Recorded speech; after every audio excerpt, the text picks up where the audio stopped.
Septo desviado severo. Jovem respira livre após oração. Um testemunho de fé, luta e milagre na congregação cristã no Brasil. Capítulo 1. A dor que sufocava. O ar entrava em jatos curtos, como se alguém estivesse apertando o peito de Lucas com mãos invisíveis. Cada inspiração era uma batalha, cada noite, um pesadelo de asfixia. O jovem de 22 anos, antes cheio de energia, agora se via curvado sobre a cama, as mãos apoiadas nos joelhos, tentando em vão encher os pulmões. O diagnóstico havia caído como uma laje, septo nasal severamente desviado, com obstrução de 90% das vias respiratórias. Os médicos foram claros: sem cirurgia, você vai piorar. Pode desenvolver apneia do sono, problemas cardíacos, até um colapso pulmonar. Mas Lucas não tinha medo apenas da doença. Ele tinha medo do bisturi. Deus, por que isso está acontecendo comigo? Sussurrou, as lágrimas escorrendo enquanto segura o relatório médico amassado. A dor física era insuportável, mas a angústia espiritual o consumia ainda mais. Ele era um jovem convertido há pouco mais de 2 anos na Congregação Cristã no Brasil, CCB, e embora sua fé fosse firme, aquele sofrimento abalava suas certezas.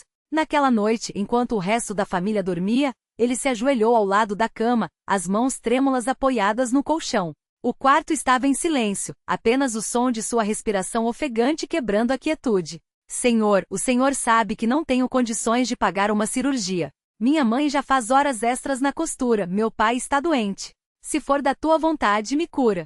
Mas se não for, me dá forças para suportar. As palavras saíram entre soluços. Ele lembrava das pregações do irmão missionário que visitará sua congregação no mês passado. Deus não abandona os seus. Mesmo quando o caminho é de dor, Ele está preparando um milagre. Mas e se o milagre não viesse? Capítulo 2. A vida na congregação, entre oração e luta. A congregação cristã no Brasil era o refúgio de Lucas. Desde que aceitara Jesus em um culto de jovens, aquele lugar se tornará sua segunda casa. As reuniões de quarta-feira e domingo eram sagradas. Ele amava o som dos hinos entoados sem instrumentos, apenas vozes unidas em harmonia, o cheiro do café servido após o culto, as mãos apertadas em oração. Mas agora até isso estava difícil. Irmão Lucas, tudo bem?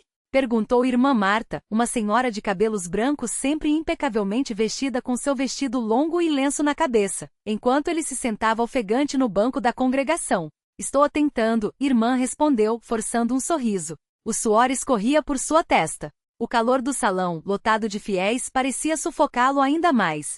O irmão presidente da congregação, um homem de voz grave e olhar sereno, observava tudo do púlpito. Ele conhecia a situação de Lucas. Na semana anterior, após a reunião, o jovem havia se aproximado, tremendo e contado tudo. Meu filho, Deus é poderoso. Vamos orar, dissera o irmão presidente, colocando a mão sobre sua cabeça. Lucas sentirá uma paz momentânea, mas a dor voltará com força na manhã seguinte. Agora, enquanto o coro entoava Jesus, tu és o meu refúgio, Lucas fechou os olhos e tentou se concentrar nas palavras.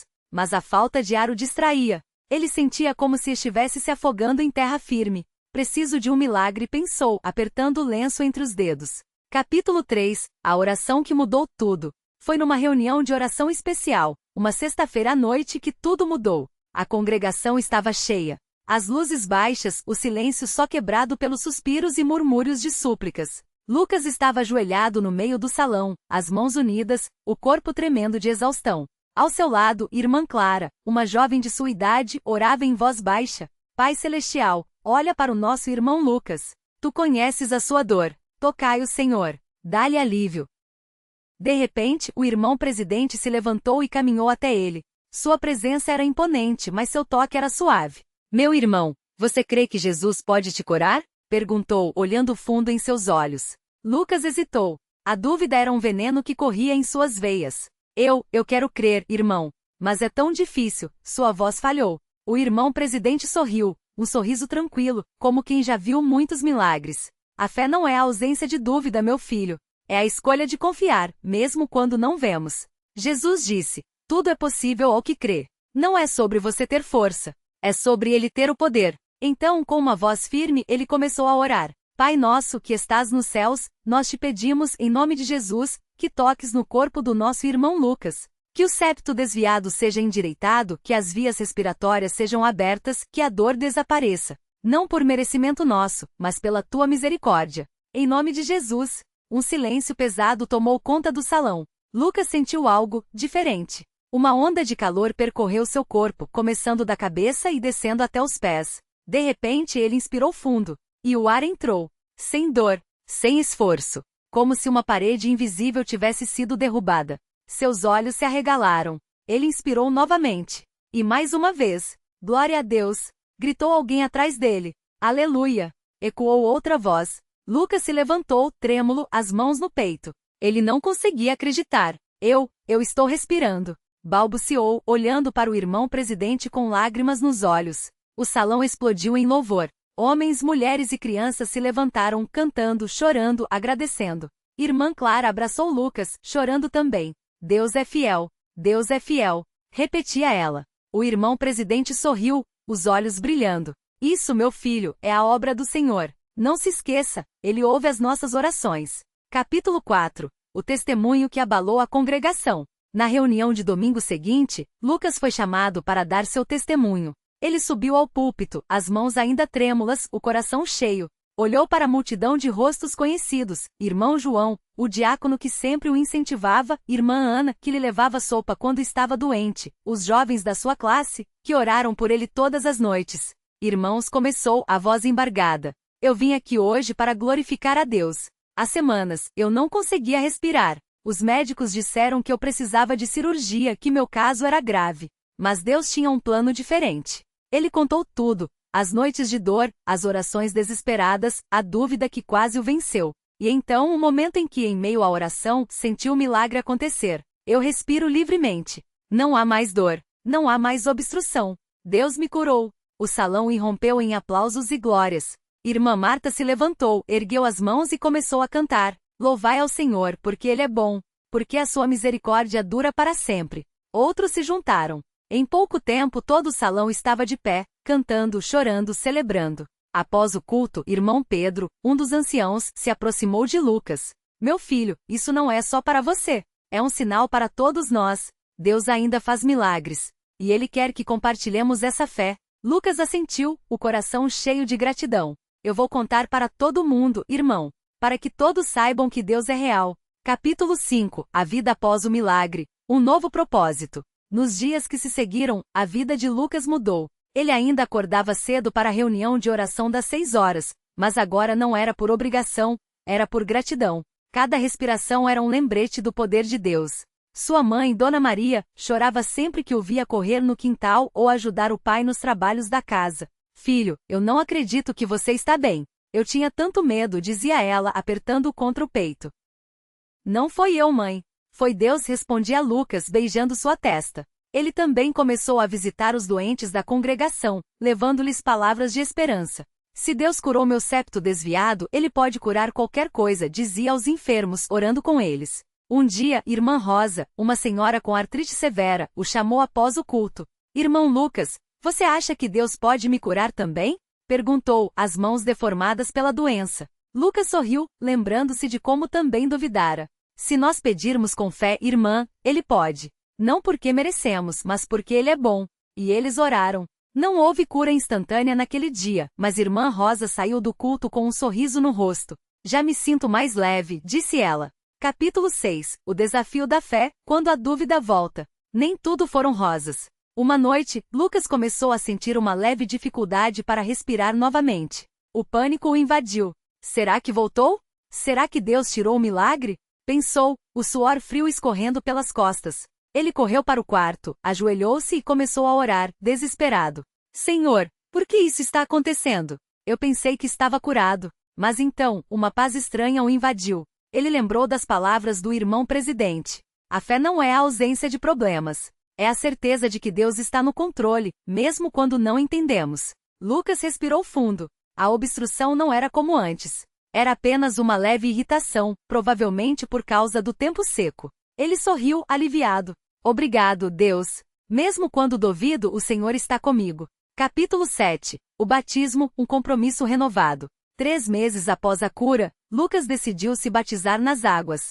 Foi um dia de grande alegria na congregação. O tanque batismal foi preparado, e os irmãos se reuniram para testemunhar aquele momento sagrado. Irmão Lucas, disse o irmão presidente, enquanto ele descia as escadas do tanque, vestindo a túnica branca. Você está sendo batizado não apenas como símbolo de purificação, mas como um testemunho vivo do poder de Deus. Você foi curado não para sua glória, mas para a glória dele. Lucas assentiu, emocionado. Eu me entrego a ti, Senhor. Usa minha vida para a tua obra. Quando emergiu das águas, os irmãos cantaram. Aleluia! Cristo vive em mim. Aleluia! Sou novo em Cristo. Sua mãe chorava de alegria.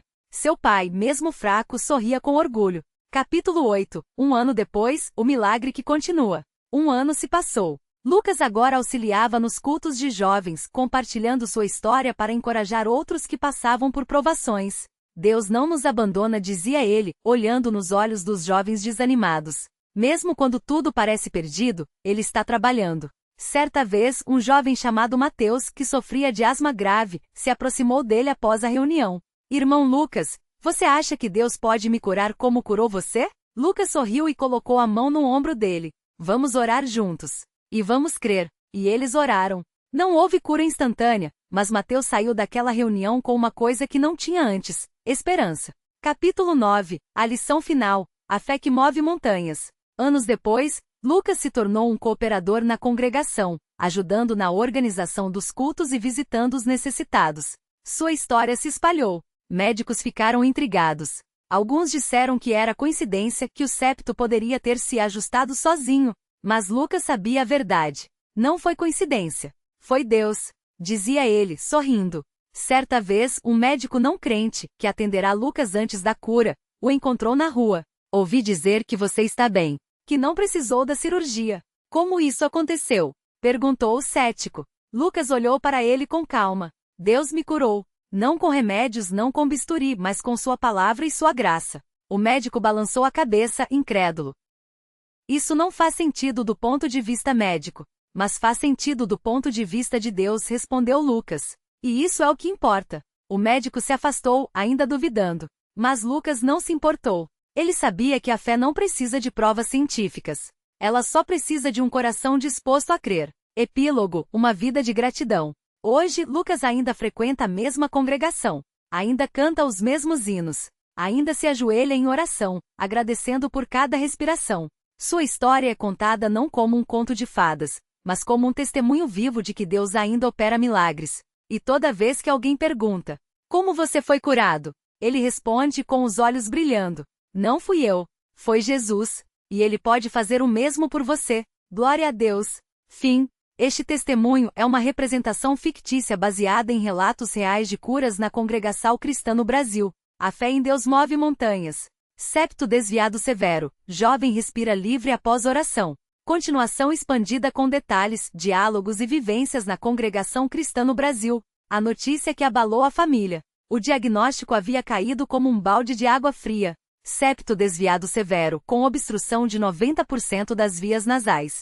Cirurgia urgente é necessária, senão o jovem pode desenvolver complicações pulmonares e até apneia do sono crônica. As palavras do otorrinolaringologista ecoavam na mente de Dona Maria, mãe de Lucas, enquanto ela seguirá em silêncio ao lado do filho no corredor do hospital. O médico, um homem de meia-idade com óculos de arame e voz monótona, havia sido claro: sem a septoplastia, ele vai sufocar aos poucos. E mesmo com a cirurgia, não há garantias de recuperação total. Lucas, então com 19 anos, ouvirá tudo em um misto de medo e resignação. Desde criança, ele convivia com a dificuldade para respirar. Dormia com a boca aberta, roncos altos que acordavam a casa inteira, dores de cabeça constantes e um cansaço que parecia não ter fim. Nos últimos meses, a situação piorara, ele acordava engasgado, como se uma mão invisível apertasse sua garganta. Os remédios já não faziam efeito, e os sprays nasais só aliviavam por algumas horas. Mãe, e se a cirurgia der errado?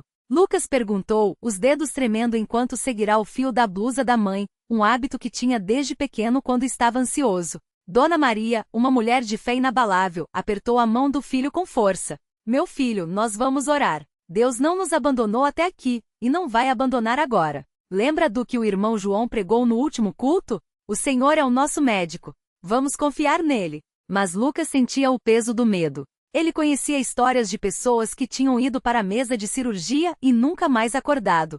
E pior, conhecia irmãos na igreja que haviam orado por cura e mesmo assim partiram para a glória. Porque Deus curaria a mim, pensava, enquanto o suor frio escorria por suas costas. A noite de lágrimas e clamor. Aquela noite a casa do Silva ficou pequena para tanta angústia. O pai, seu Antônio, um homem de poucas palavras mas de orações constantes, reunirá a família na sala depois do jantar. A Bíblia aberta sobre a mesa de centro, as páginas amareladas pelo tempo, marcava o Salmo 30, Senhor, Deus meu, a ti clamei, e tu me saraste. Vamos jejuar amanhã, anunciou seu Antônio, a voz grossa pela emoção. Nenhum alimento, só água e oração. Vamos buscar a Deus como nunca antes. Lucas assentiu, mas dentro dele uma batalha se travava. Será que Deus ouve mesmo?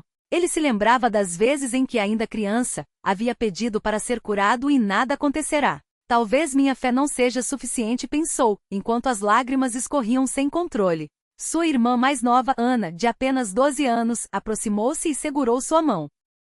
Lucas, você não está sozinho. A igreja toda vai orar por você. Lembra quando a irmã Clara foi curada da leucemia? Todo mundo orou, e Deus a sarou. Ele pode fazer o mesmo por você. Lucas sorriu fraco. Ele queria acreditar, mas o medo era um monstro que roía suas entranhas. Naquela noite, ele não conseguiu dormir. Ficou deitado, olhando para o teto, enquanto o som dos roncos abafados de seu próprio peito ecoava no quarto. Se eu não respirar direito, vou morrer sufocado, pensou, e o pânico dominou. Ele se levantou, foi até a janela e abriu-a, buscando ar. Mas nem mesmo o vento noturno parecia suficiente. Deus, se tu existes, me ajuda, sussurrou, as palavras saindo entre soluços. E então, como um fio de luz em meio à escuridão, uma lembrança veio à sua mente. O culto de domingo passado, quando o irmão Paulo havia lido Mateus 8:13, e Jesus disse ao centurião, vá, e seja feito conforme a tua fé. E na mesma hora o seu servo ficou são. Conforme a tua fé. Lucas caiu de joelhos ao lado da cama. E pela primeira vez em muito tempo, orou com o coração quebrantado, sem palavras bonitas, sem formalidades, apenas um clamor desesperado. O culto que mudou tudo. Na manhã seguinte, a congregação cristã no Brasil na pequena cidade de São José dos Campos estava mais cheia do que o normal. A notícia do estado de Lucas havia se espalhado, e muitos irmãos, mesmo os que não o conheciam pessoalmente, haviam se comprometido a jejuar e orar por ele. O irmão João, o cooperador responsável pelo culto daquele dia, subiu ao púlpito com uma expressão solene. Irmãos, hoje temos um pedido especial de oração. Nosso irmão Lucas, filho do irmão Antônio e da irmã Maria, está passando por uma prova difícil. Os médicos dizem que ele precisa de uma cirurgia urgente, mas nós sabemos que o nosso médico é Jesus. Vamos clamar a Deus por este jovem. Um murmúrio de amém percorreu a congregação. Muitas mãos se levantaram em direção ao céu, e os hinos começaram a ser entoados com uma intensidade que fazia tremer as paredes do salão. Lucas, sentado entre seus pais, sentia o peso dos olhares e das orações. Alguns irmãos se aproximaram e impuseram as mãos sobre sua cabeça, enquanto outros choravam em silêncio. A irmã Rosa, uma senhora de cabelos brancos que sempre trazia palavras de consolo, segurou seu rosto entre as mãos e disse: Filho, Deus não desampara os seus. Ele vai te curar, seja aqui ou no céu. Mas eu creio que é aqui. Você vai respirar livremente em nome de Jesus. As lágrimas de Lucas caíram sobre o chão de madeira do salão. Ele sentia uma mistura de vergonha e gratidão.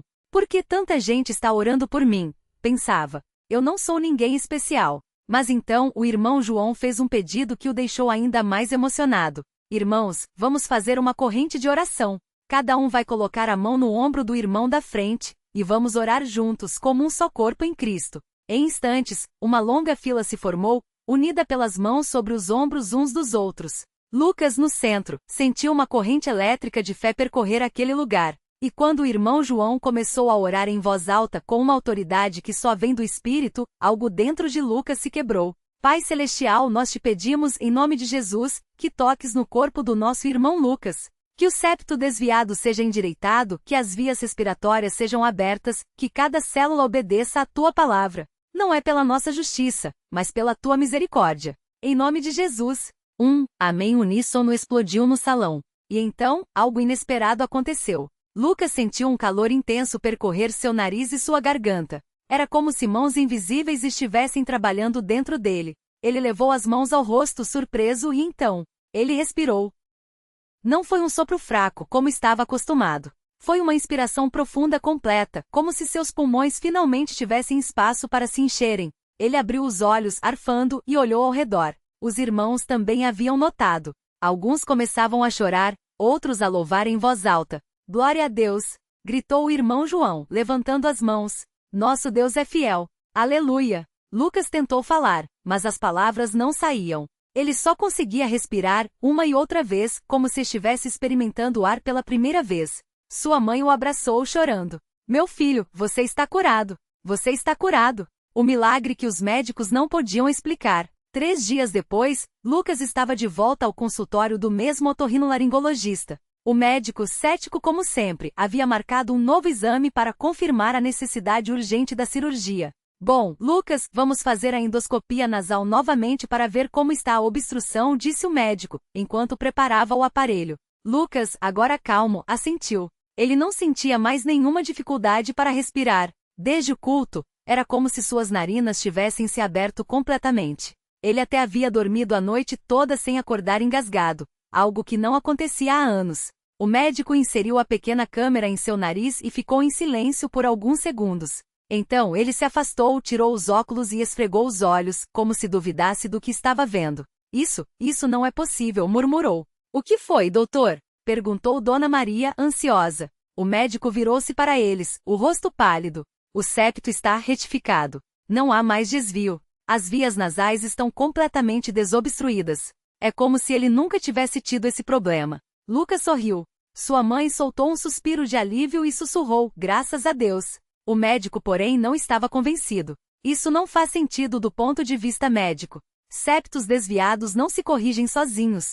É anatomicamente impossível. Lucas olhou nos olhos do médico e disse, com uma calma que não sentia há muito tempo. Mas faz sentido do ponto de vista de Deus. E isso é o que importa. O médico balançou a cabeça, ainda incrédulo, mas não discutiu. Ele apenas anotou algo no prontuário e disse: Bom, se você está bem, não há necessidade de cirurgia. Pode ir para casa. Mas, hesitou, se não se importa, eu gostaria de estudar seu caso. Isso é incomum.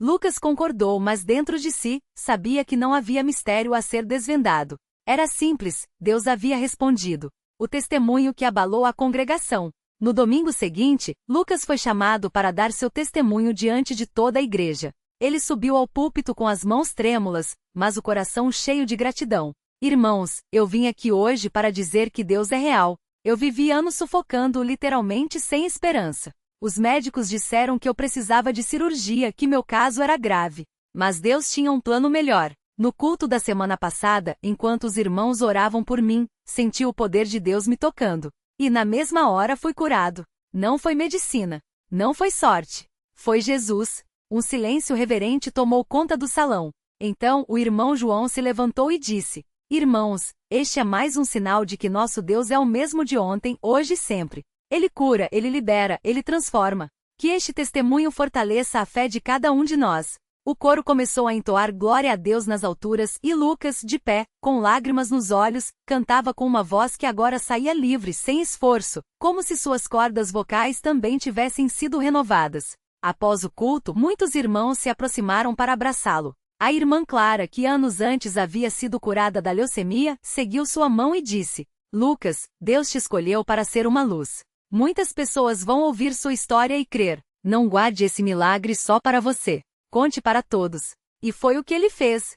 Uma vida de gratidão e serviço. Hoje, 5 anos depois, Lucas ainda frequenta a mesma congregação. Mas agora não apenas como um membro, mas como um cooperador jovem ajudando na obra do Senhor. Ele visita os enfermos, ora pelos que estão passando por provas e, sempre que pode, compartilha seu testemunho. Eu era um jovem sem esperança, diz ele, em suas palestras nas reuniões de jovens. Mas Deus me mostrou que quando tudo parece perdido, Ele está apenas preparando um milagre. Não importa o que os médicos digam, não importa o quão grave seja o problema. Se Deus é por nós, quem será contra nós? Sua mãe, Dona Maria, agora lidera um grupo de oração pelas famílias que enfrentam doenças. Seu Antônio, antes um homem reservado, tornou-se um intercessor incansável, sempre pronto a orar pelos necessitados. E Lucas? Ele respira, não apenas com os pulmões, mas com a alma. Cada inspiração é um lembrete da fidelidade de Deus. Cada exalar, uma oportunidade de louvar. O encontro com o cético. Um dia, anos depois, Lucas reencontrou o médico que o havia atendido. O homem, agora com cabelos mais grises, o reconheceu na rua e se aproximou hesitante. Você é aquele jovem, o do septo desviado. Lucas sorriu. Sim, sou eu. Eu nunca esqueci seu caso. Na verdade, eu o estudei. Não há explicação médica para o que aconteceu com você. Lucas olhou para o médico com compaixão. Doutor, a explicação não está na medicina. Está em Deus. Ele ainda opera milagres hoje. Se o Senhor quiser, pode vir à nossa igreja. Vamos orar pelo Senhor também. O médico ficou em silêncio por um momento. Então, com voz trêmula, disse: talvez eu aceite. E assim mais uma semente foi plantada. A mensagem final, um convite à fé. Toda vez que alguém pergunta a Lucas como ele foi curado, ele responde com o mesmo brilho nos olhos: não fui eu, foi Jesus. E se ele fez por mim, pode fazer por você também. Basta crer. Porque no final das contas, a história de Lucas não é sobre uma cura física. É sobre um Deus que se importa, que ouve, que age, e que ainda hoje, em meio a um mundo cheio de dúvidas, continua dizendo: filho, a tua fé te salvou. Glória a Deus. Este testemunho é uma representação fictícia baseada em relatos reais de curas na congregação cristã no Brasil. Tudo é possível ao que crê. Marcos 9:23.